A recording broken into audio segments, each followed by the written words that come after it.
Hey loves, welcome back to my channel. Today guys, I will be checking out Ben Shapiro reacts to even more woke insane TikToks. Without much ado, let's see what Ben Shapiro has for us in this video. Alrighty folks, today we are going to take a look at some of the most woke TikTok clips out there. Now, my producers tell me these are particularly difficult to watch, but I will be the judge. You may regret that. Before we begin, I want to give a shout out to Giant Partners for sponsoring this video. Cupiosexual people are asexual people who still desire a sexual relationship but don't experience sexual attraction. Cupiosexual people may decide to have a sexual relationship despite not feeling sexual attraction while others don't. Both are completely valid and communication is key. Hope I could help. Check out my hashtag VampireKidExplains for more. It did. It helped. It helped. I now understand nothing about what just happened. How hard do we have to work to come up with sexual minorities now? Right? We have such a viciously intolerant, brutal, sexist, heteronormative, cis-patriarchal society. We have alienated so many people that they have to work so hard to come up with being a member of a sexual minority.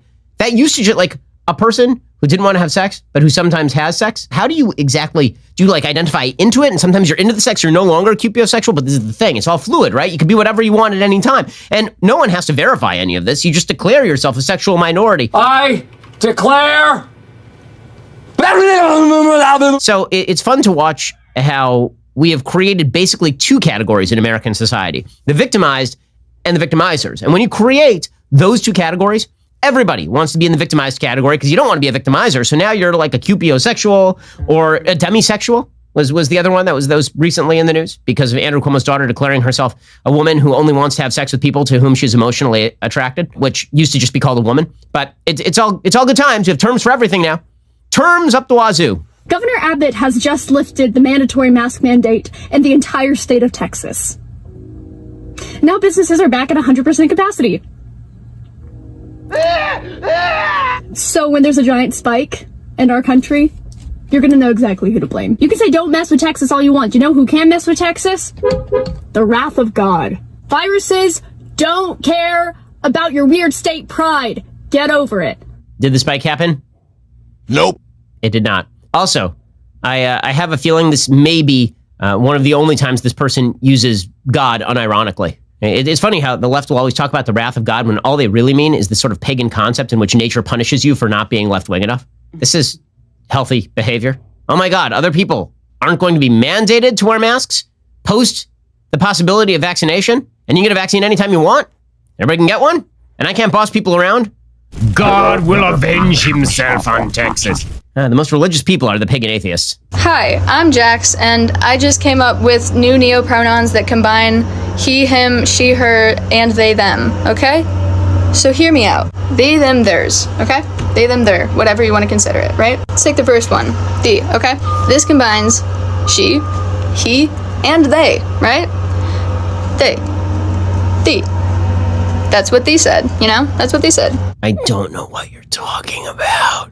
What are you talking about? I don't know what we're yelling about! Also, I mean, just a refresher, the word the actually does have a meaning, right? Like the with two E's at the end means you in English. So now you're just taking that term and you've turned it not into they, but also into they and he, and also she, and they and him, but not her. That's another word. That's thers. All of this is designed to confuse. All of this is designed to convey less information. Because, as it turns out, there is no person who is male, female, and also plural. Those people don't exist. Plural, bitch! Nope. Not a thing. But, well, I mean, I guess it's better than those other neopronouns. Some people are calling themselves like unicorn. Unicorn-ers. You know, we are a childish and foolish society. Hi there, my name is Sarah. This little cutie is my son Bennett.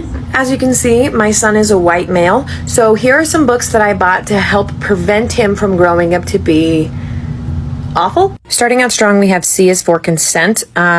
Pretty self-explanatory, but it's a picture book that goes into detail about consent with your body, with family. No thanks.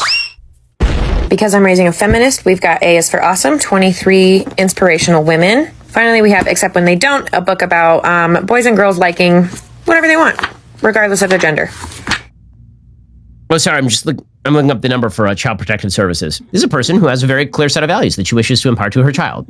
Her set of values suggests that her son, being white and male, is naturally inclined toward being a terrible, horrible person. And so she must indoctrinate him to believe that males and females are completely fluid categories, and also that white males naturally are going to be rapey. Seems like good times over there. But here's the thing. When you're a parent, you don't get to just bring up your child like they're in a vacuum. You got to pick a value system. So here's a person picking a value system, and it has its downsides. What are your preferred pronouns? They, them. Oh, I've never heard those before. What are they? They're what's known as neopronouns. What are neopronouns?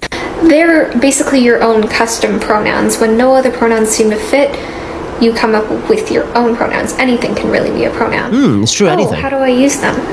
It depends on the person and their pronouns. They, them follows a similar spelling to they and them, and even similar grammar rules like their and their. So they, them, themself, theirs, things like that. Okay, now you just sound like an actor from 1940s doing a bad German accent.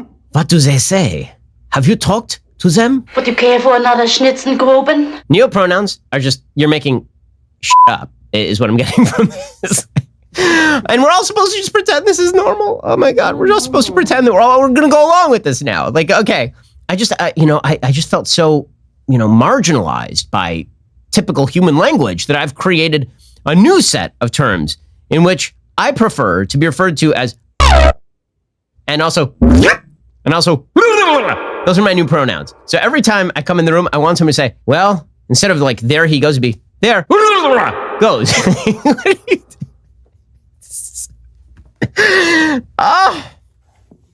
We are taking all of the things like reason and human language that used to be universal and humanizing, and we are removing those in favor of just random good times. Uh-oh.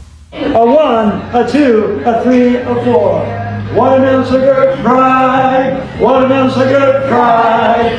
One non-binary, gender fluid, trans men and women too. Trans men and women too. Wow. First of all, just the musical talent on display is spectacular. The hijacking of children into this video is also particularly spectacular. I really did enjoy that. Non-binary, gender fluid, trans men, and trans women too. Extraordinary femininity demonstrated by this particular trans woman. Definitely convinces me that gender is nothing but a social construct. My fur-girl just came up to me and asked if she could play with my Dumbo Trump flag. And I said, my Dumbo Trump flag? I don't have one of those. And yes, she calls him Dumbo. I just never corrected her. And she goes, yeah, you do. This one. And I feel like it's kind of profound. Did he ruin the flag for anybody else?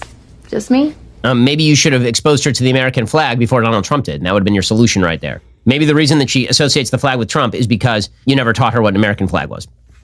And that one's on you. That one's on you. When it comes to inclusive language, oftentimes people tend to use phrases like people with penises or people with vaginas rather than saying male and female or men and women. While this can absolutely be inclusive for trans people, unfortunately it's not always the most inclusive language for intersex people. My advice is to use language that focuses on function and not just form. That means focusing on the actual function that you're talking about, such as people who can get pregnant, people who can get other people pregnant, people who are at risk of testicular cancer, and so on and so forth. This is much more inclusive because there are intersex people who are born with a vagina but don't have a uterus or ovaries or an ability to menstruate. This is because some people that are born with a penis don't have testes. I think that from now on we should describe people by all of their biological features. All of them. So I think it should just get longer and longer. So it could be a person with a penis but no testes, and also a uterus but a prostate. Like that, I feel like that would be better than just saying intersex people.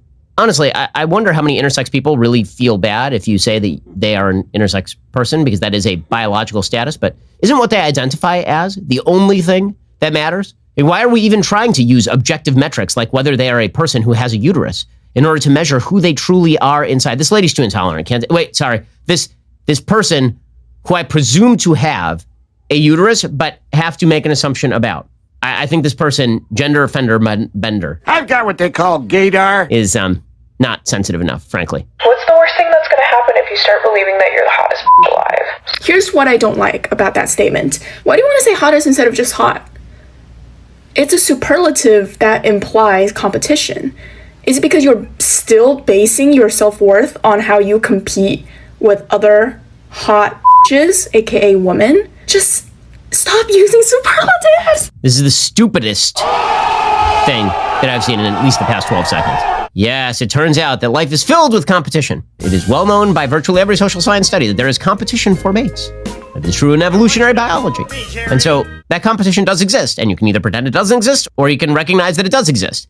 But this person seems very, very angry about superlatives, which makes them the craziest person that I've seen in the last few seconds, at least, because I'm watching these videos back to back, and frankly, I just want to run directly, like screaming through a plate glass window. There are more? How many of these are there? You're gonna like Clockwork Orange me here and just pry my eyes open. Guess what, f***ers? My patience has run out. Pansexuality is not inherently biphobic. They are both valid sexualities. Both of them.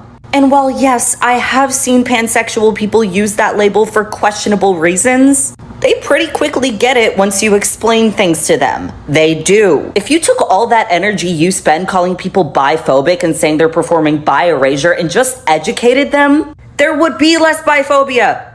There would be less bi-erasure. Because you've explained it and people will know the difference. I have f***ing had it with you guys. Jesus f***. What was that? Was that in human English? I don't know what any of that means. I don't know why this person's yelling at me. I don't know why you guys are putting me through this. I don't know why I employ you. I'm surrounded by assholes. There's so many things I'm so confused about and troubled about right now. I think the only thing that we can take away from this particular video is that no one should ever use TikTok for any reason. Thank you! Not only is it a Chinese propaganda tool, gathering all your data, but also it's filled with self-obsessed people who believe that what they have to say is very important, no matter how stupid or minute or ridiculous. With that said, if you want to see me react to more insane TikToks, apparently let me know in the comments or something. If you have any TikToks you'd like me to see, you can share below, and my producers, I am sure, will check and then torture me with those. Oh my gosh, you guys, that was such an interesting one from Ben Shapiro, and I don't even know how long we're going to put up with this insane woke TikTok, because their ideologies, their theories, they always piss me off. I don't even know where they come up with these things that they just come to talk about on TikTok and wanting people to believe them or accepting whatever it is that they're talking about. This is insane. It was hilarious. It's very hilarious when he reacts to them, and I always enjoy watching him react to these woke TikToks. If you guys totally enjoyed watching, give this video a massive thumbs up, comment, share, and all that good stuff. And I'll see you guys in the next one. Bye, guys.